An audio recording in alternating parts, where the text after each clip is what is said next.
Dari aromanya, bentuknya, bikin lapar pol ya guys. Kalian para seafood lovers, ayo merapat. Kak Nadia sengaja banget nih, jauh-jauh datang buat nyamperin kakak Joses. Halo Kak Jo, akhirnya kita ketemu juga. Sekian lama menanti. Hari ini berarti Kak Jo bakal masakin Nadia tentang menu spesial dari udang-udang ini. Bener kan Kak? Bener dong. Bener dong. Tapi sebelum itu kita buka masker dulu gimana Kak? Karena aku udah ada tes juga di depan. Ini nih yang namanya Kak Jo. Katanya sih Kak Jo jago banget masak olahan udang. Udang yang digunakan kali ini adalah jenis udang pancet. Berukuran 50-130 gram, lumayan ginu-ginu ya. Hahaha. Nggak cuma itu, ada juga lobster dan scallop. Menu pertama yang gampang dulu deh, udang bakar. Sebelum mulai, potong dulu kumis si udang, moncong dan kaki. Setelah itu, potong bagian kepalanya. Balik udang dan potong kedua bagian tubuhnya. Awas, hati-hati, jangan sampai putus. Apalagi putus pas lagi sayang-sayangnya. Sakit guys. Iya. Buat kalian para penggemar udang, ada tipsnya nih. Agar udang tetap segar dan enak saat dikonsumsi. Pastikan bagian kepala dan punggung udang bersih. Buang kotoran dan saluran ususnya. Karena bagian inilah yang membuat aroma udang jadi amis.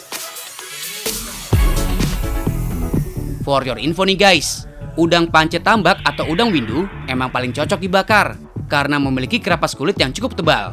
Saat dibakar, hasilnya jadi lebih bagus dan tidak melengkung. Rasanya juga lebih manis dan enak dibanding udang laut yang kulitnya lebih tipis. Oke guys, ini udah semua kita bersihin. Ada udang, ada lobster, sama ada kerangnya. Berarti kita langsung eksekusi aja untuk jadi masakan yang lezat. Yuk Kak, sekarang. Yuk kita masak sekarang. Cus, lanjut bikin olesannya. Ada bawang bombay, bawang putih, cabai dan tomat. Haluskan semua bumbu. Tumis bumbu, tambahan garang, dan penyedap rasa jika suka. Udah jadi nih, tinggal oles bumbu ke udang, lobster, dan scallopnya nih guys. Oles-oles sampai bumbu rata dan meresap.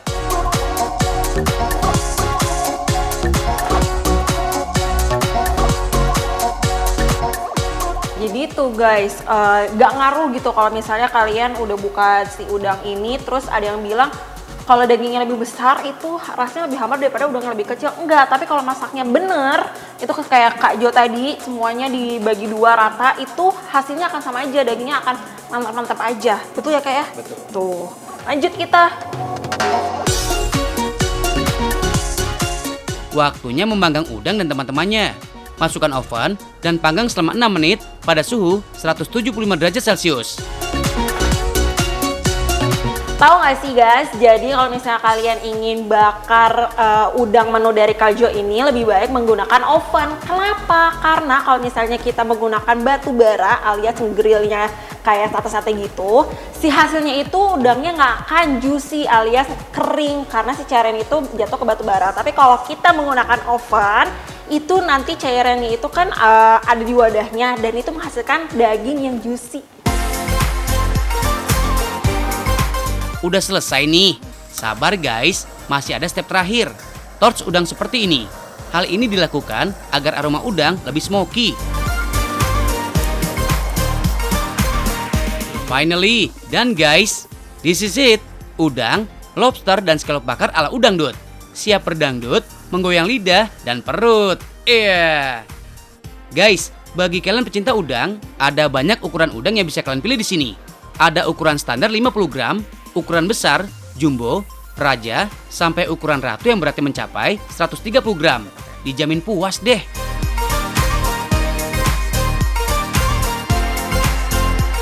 BTW, walaupun udang rasanya lezat, tapi pasti deh, ada juga yang takut makan udang.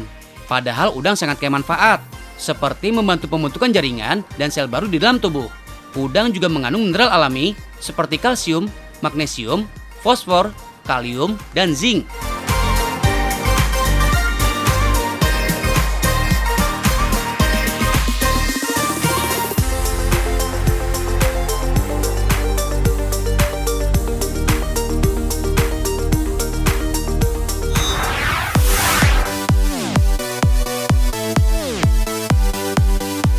ini baru the best guys.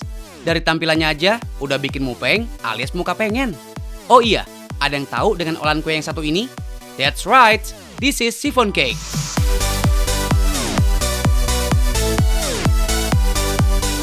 Chiffon cake adalah olahan kue yang dibuat dengan mencampurkan kuning telur, putih telur, tepung terigu, dan sejumlah bahan lainnya. Kemudian dicetak hingga mengembang. Di Indonesia, jenis cake ini hampir sama dengan kue bolu. Karena pada dasarnya, chiffon cake merupakan kue dengan tekstur lembut dan rendah kolesterol.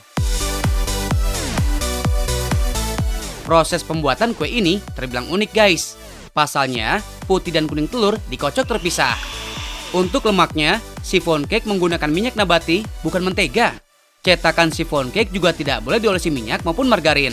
Kalau enggak, chiffon cake tidak akan mengembang tinggi. Nah, buat kalian yang penasaran dengan rasa chiffon cake, ada salah satu tempat pembuatan chiffon cake yang ada di Bilangan Jakarta Utara. Baru buka sekitar 3 bulan lalu. Setidaknya ada 7 varian rasa chiffon cake yang diproduksi. Mulai dari vanilla chiffon, pandan, dalgona cafe, strawberry yogurt, dan lainnya. Bahan dasar chiffon cake terdiri dari tepung terigu, gula, minyak sayur, susu segar, vanilla essence, kuning telur, dan putih telur. Pertama, campurkan vanilla essence dengan kuning telur. Kemudian mix, tambahkan minyak sayur secukupnya. For your info guys, minyak sayur berfungsi untuk membuat adonan chiffon cake mengembang dengan alami. Kandungan minyak pada adonan juga berfungsi melembutkan tekstur chiffon cake. Aduk manual adonan hingga kaku. Lanjut dengan menambahkan tepung terigu guys. Lalu aduk kembali hingga rata. Lanjut, siapkan putih telur. Mixing hingga berubah keputihan. Tambahkan gula pasir dan terus mixing hingga adonan mengembang. Next, campurkan adonan pertama dengan adonan kedua. Aduk lagi hingga tercampur rata. Proses pencampuran adonan dilakukan dengan sistem aduk balik guys. Tujuannya untuk mempertahankan volume adonan agar tetap stabil. Guys, sejarah chiffon cake berawal pada tahun 1927 di Los Angeles yang dikembangkan oleh seorang agen asuransi bernama Harry Baker. Selama 2 dekade, Harry Baker menyimpan resep ini dan menjual olahannya kepada para bintang Hollywood. Pada tahun 1947, seorang perwira militer membeli resep chiffon cake dari Harry Baker, kemudian mempublikasi di majalah Better Homes and Garden. Sejak saat itu guys, chiffon cake jadi hits dan banyak dibuat di seluruh dunia. Zaman now, chiffon cake terus bertransformasi guys. Termasuk chiffon cake yang akan kita buat kali ini, yaitu cheese chiffon. Setelah adonan siap, tambahkan potongan keju. Siapkan loyang, masukkan adonan dengan takaran setengah dari ukuran loyang. Kemudian padatkan adonan dan siap untuk di oven. Proses baking chiffon cake memakan waktu sekitar 35 menit dengan suhu 150 derajat Celcius. Chiffon cake yang sudah ready siap untuk diberi topping. Satu piece chiffon cake ini dibanderol mulai dari Rp35.000 aja guys. Kue ini bertahan hingga 5 hari dalam suhu ruangan. Sensasi lembutnya chiffon cake memang luar biasa. Perpaduan rasa yang tidak terlalu manis dengan tekstur kue benar-benar bikin meremelek. Oh iya, cake ini paling cocok dinikmati selagi santai guys. So yummy!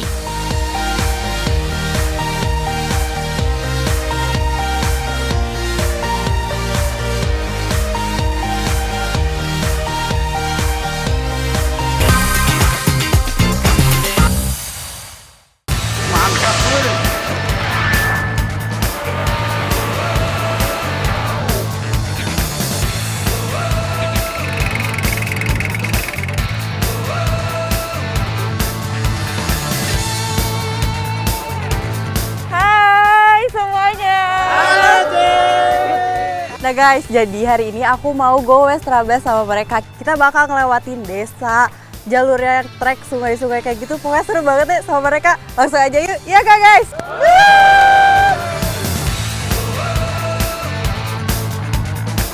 Guys, gara-gara pandemi, tren goes jadi banyak digandrungi ya. Dari cowok, cewek, yang muda, sampai yang tua, semua pada doyan sepedahan.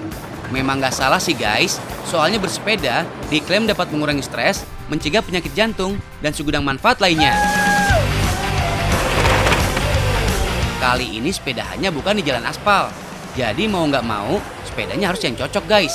Seperti yang satu ini, jenis sepeda MTB atau mountain bike. Sepeda MTB juga terbagi dalam beberapa jenis guys. tergantung spesifikasi dan medan yang akan dijajal. Ada yang memiliki suspensi ganda atau softtail, ada juga yang hardtail, alias hanya memiliki satu suspensi.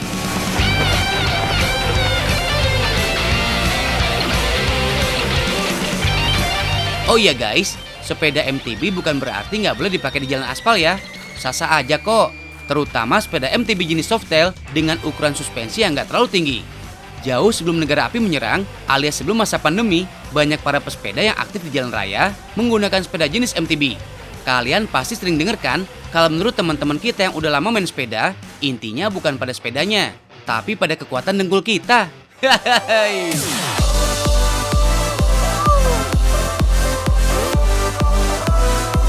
Guys, pada dasarnya, dimanapun sepedahannya, kita wajib paham soal trek yang akan dilewati. Termasuk sepedahan di jalur off-road kayak gini guys. Trek yang dilalui kali ini akan melewati 5 dusun di Desa Bojongkoneng, Kecamatan Babakan Madang, Kabupaten Bogor. Jalurnya melewati perkebunan, persawahan, serta beberapa anak sungai yang bermuara ke Sungai Citerep. Karena yang dituju adalah curug alias air terjun, maka nggak heran kalau jalurnya naik turun. Bahkan kemiringan beberapa jalurnya bisa mencapai 30 derajat. Karena saking banyaknya tanjakan, sepedanya didorong nggak apa-apa deh. Oke, lihat aja tanjakannya sumpah ekstrim banget. Let's go, kita lanjut.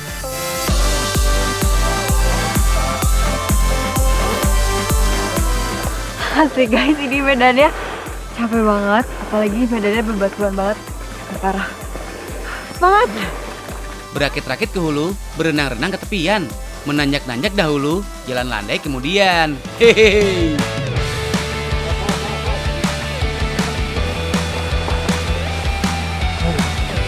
Guys, kalian tahu nggak sih, walaupun melelahkan, ternyata banyak manfaat yang bisa didapat dari bersepeda di jalur tanjakan. Yakni meningkatkan kekuatan otot kaki, ketahanan atau endurance, fleksibilitas otot, dan menaikkan kemampuan jantung dalam memompa darah ke seluruh tubuh. Tapi harus mawas diri ya guys, dilarang maksa. Semua yang baik tentu perlu persiapan yang matang. Kemampuan fisik kita juga harus disadari betul batasnya. Kalau belum sanggup nanjak, cukup dorong aja, gak usah gengsi. Trek goes sepeda Trabas ini kurang lebih panjangnya 8 km dengan bonus spot Curug Cabing Bin, yaitu air terjun dengan ketinggian sekitar 20 meter.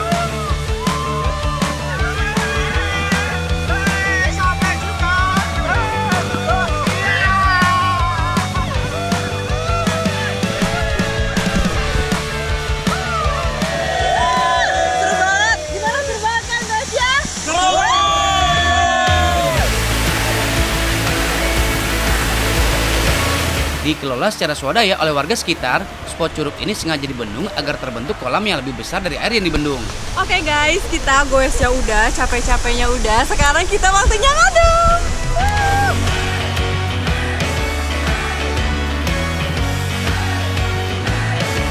Menurut jejak digital yang ada, sejak 2012, Curug Cabing Bin sudah disambangi oleh para pelancong. Meski begitu, air terjun satu ini masih menjadi hidden paradise di kawasan Bojongkoneng. Karena akses yang masih sulit memaksa effort lebih, bisa dengan trekking atau goes Trabas. Guys, pada tahu nggak sih, dilihat dari bentuknya, Curug Cabing Bin masuk dalam jenis air terjun jeram atau cascade waterfall, yaitu rangkaian air terjun yang menuruni serangkaian tangga batu dan bertemu di satu kolam terjun. Banyak manfaat dari menikmati suasana alam kayak gini guys. Salah satunya dapat menyegarkan tubuh dan pikiran. Lihat airnya aja udah seger banget guys. Apalagi kalau sekali nyebur kayak mereka tuh. So pastinya adem seger. Oh iya, berada di bawah air terjun bisa menimbulkan sensasi pijitan yang bikin rileks otot dan melancarkan peredaran darah. Selain itu, air terjun juga bisa menjadi sumber ekonomi dari wisatanya atau sumber air bagi warga sekitar.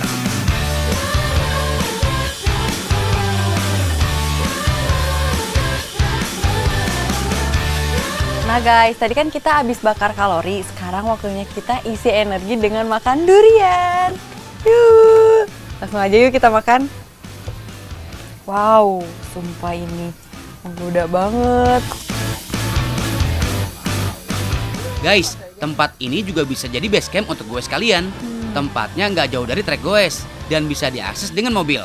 Kru dari Kebon Koneng bahkan siapnya digaet untuk pengunjung yang ingin menjajal spot-spot di Desa Bojongkoneng. Bisa lah jadi alternatif liburan ke Bogor selain ke puncak, iya kan?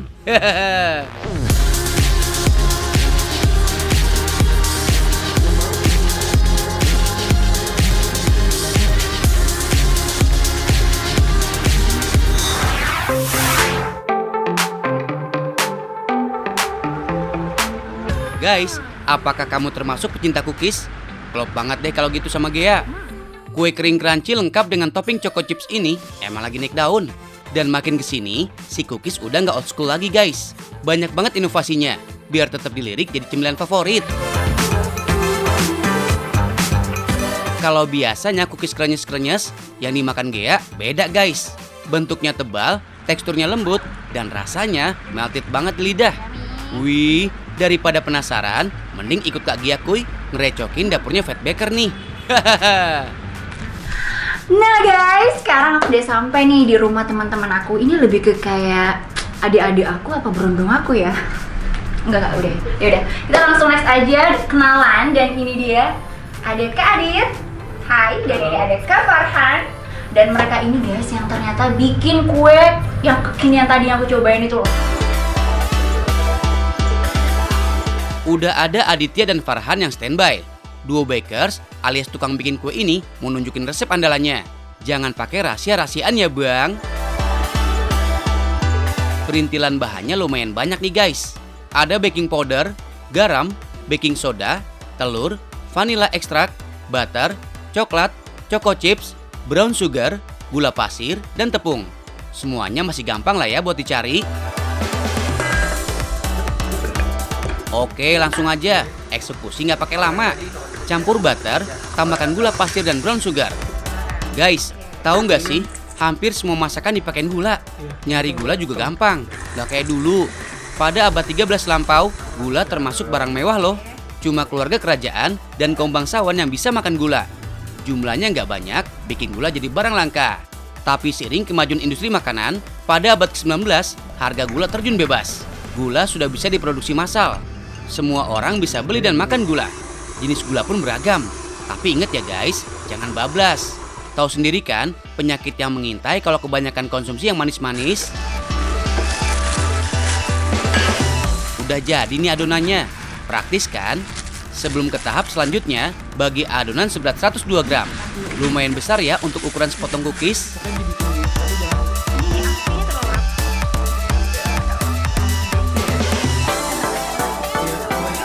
Kalau sudah dibulet-buletin kayak gini, baru deh masukin kulkas dulu.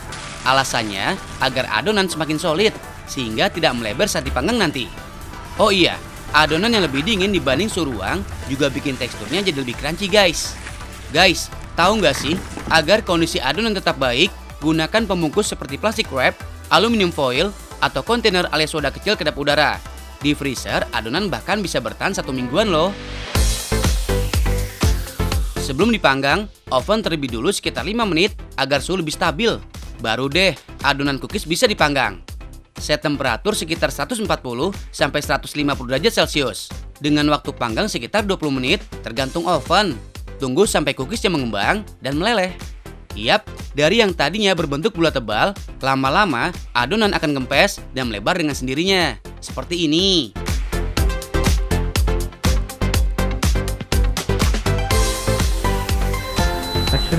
Oven berdenting, tandanya cookies matang. Eits, tapi belum siap santap nih guys. Enaknya dimakan dalam keadaan crunchy. Makanya, penting untuk didiamkan dulu dalam suhu ruang selama beberapa menit setelah keluar oven. Tapi kalau kalian suka makannya panas-panas gini sih, ya nggak apa-apa juga. Bebas. Nah, ini dia yang otentik dari cookies. Luarnya crunchy, dalamnya lembut banget. Resepnya ditemukan langsung sama dua kakak beradik ini. Padahal masing-masing dari mereka nggak punya background tata boga loh. Ini kita bakarin ada bubble gum, yang ini yang signature, yang ini yang orange. Okay. Cuman nggak bisa langsung dimakan. Kenapa? Karena ini masih panas banget kan. Masih panas Dan kalau banget. misalnya diangkat, dia jadi jatuh, jadi belum kuat. Masih rapuh. Iya benar. Dan ini wanginya tuh, harum banget guys. Wah, wangi banget. Apalagi yang ini nih. Ini bubble gum. Aku jadi kayak lapar gitu tau gak sih? Udah gak sabar pengen makan.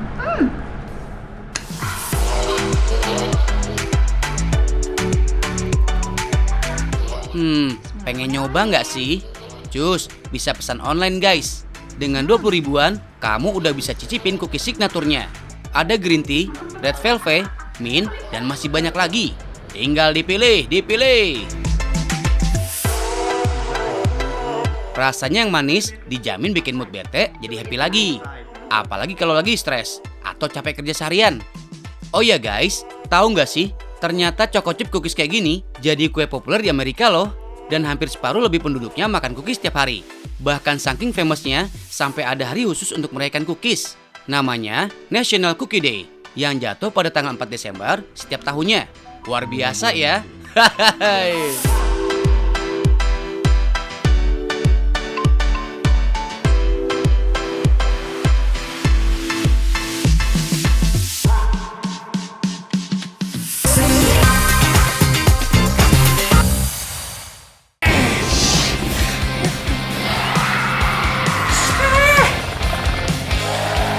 Gengkisan, ngapain sih? Lagi olahraga biar jadi maco.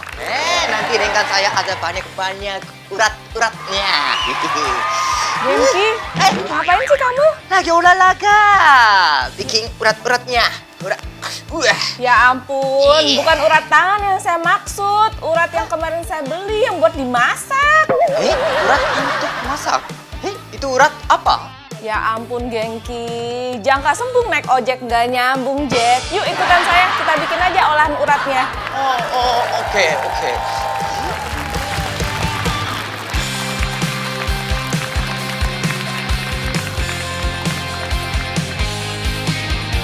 What?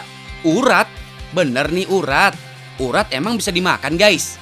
Kuilah, daripada salah imajinasi, kita follow Genki yang hari ini mau nyobain menu urat sapi. Ini dia guys bentukannya. Yaps, urat sapi adalah bagian dalam yang terdapat pada kaki sapi guys. Dalam dunia kuliner, olahan urat sapi memang belum begitu populer. Nah, melihat kesempatan ini, timbullah ide untuk membuat olahan urat sapi dengan berbagai bumbu seperti yang dilakukan oleh Kak Novi ini guys. Bahan dasar urat sapi ini didatangkan langsung dari sejumlah perusahaan pemotongan sapi. Dijamin guys, urat-uratnya masih fresh from penjagalan. Hehehe. Ini Genki namanya urat, bukan urat tangan. Oh, ini urat sapi ya? Iya betul. Nah sekarang kita bikin urat sapi balado ya, kamu bantuin ya. Oke. Wah. Guys, biasanya pakai daging sapi kan? Tapi kali ini pakai urat sapi. Itu panjang sekali. Untuk pertama kali coba. Gimana ya? Oke, ayo masak. Wah. Menu pertama yaitu urat sapi balado. Masakan yang satu ini menggabungkan urat sapi dengan sambal balado. Secara tekstur, urat sapi sangat kenyal. So, butuh treatment khusus dalam memasaknya. Untuk olahan urat sapi balado ini, siapkan urat yang sudah direbus selama 8 jam. Sementara untuk bumbunya, ada cabai giling, potongan cabai merah, bumbu halus yang terdiri dari bawang merah dan bawang putih, dan juga minyak goreng. Panaskan minyak, kemudian tumis bumbu. Masukkan cabai giling dan potongan cabai.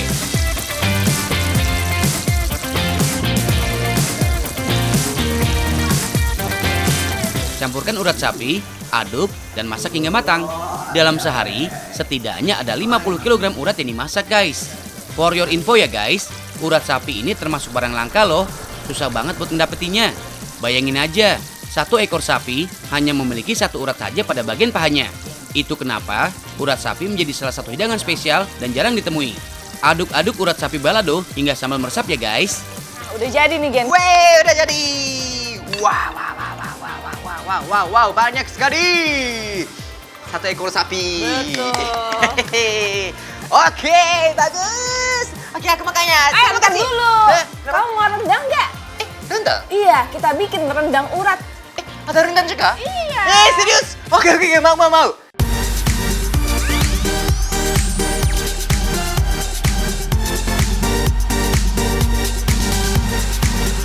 Well, this is it, rendang urat sapi.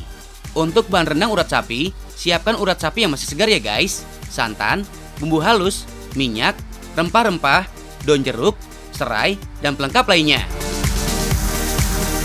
Sedikit berbeda dengan urat sapi balado, pada rendang urat sapi yang digunakan dalam kondisi segar, tanpa harus direbus terlebih dulu. Soalnya, proses pembuatan rendang cukup lama, mencapai 7 jam. Jadi urat tidak mudah hancur dan bikin bumbu meresap sempurna.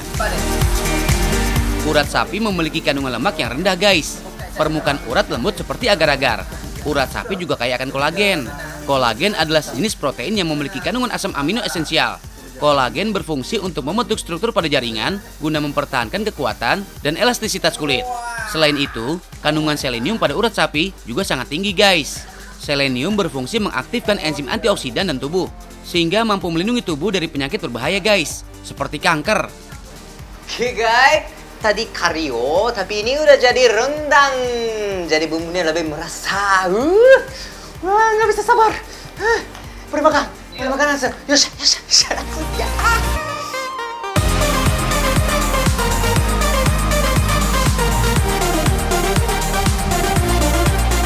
Buat kalian yang penasaran, tenang guys, olahan urat ini tersedia dalam bentuk frozen kok. Satu porsi olahan urat ini starting dari harga 60.000 aja guys. Oke, akhirnya makan. Ya kak, ayo. Bentar sekali.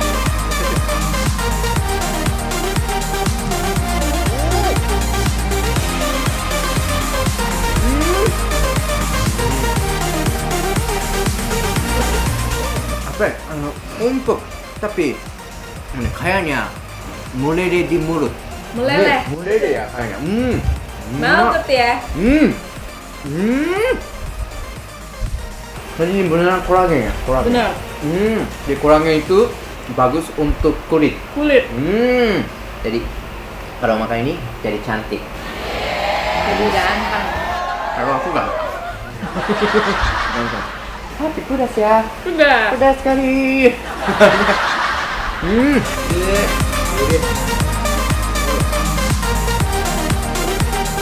Sensasi olahan urat sapi ini emang nendang abis guys. Teksturnya lembut dengan rasa gurih. Berpadu dengan bumbu khas Sumatera, beneran deh guys. Mantap surantap.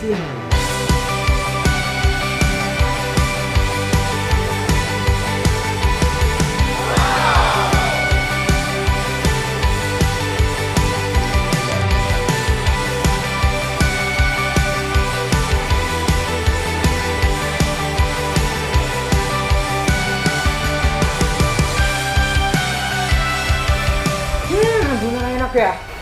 Dan ini enak jadi ganteng dan cantik. Ya, tapi enak ya. Terima kasih banyak. Arigato, terima kasih. Sama-sama.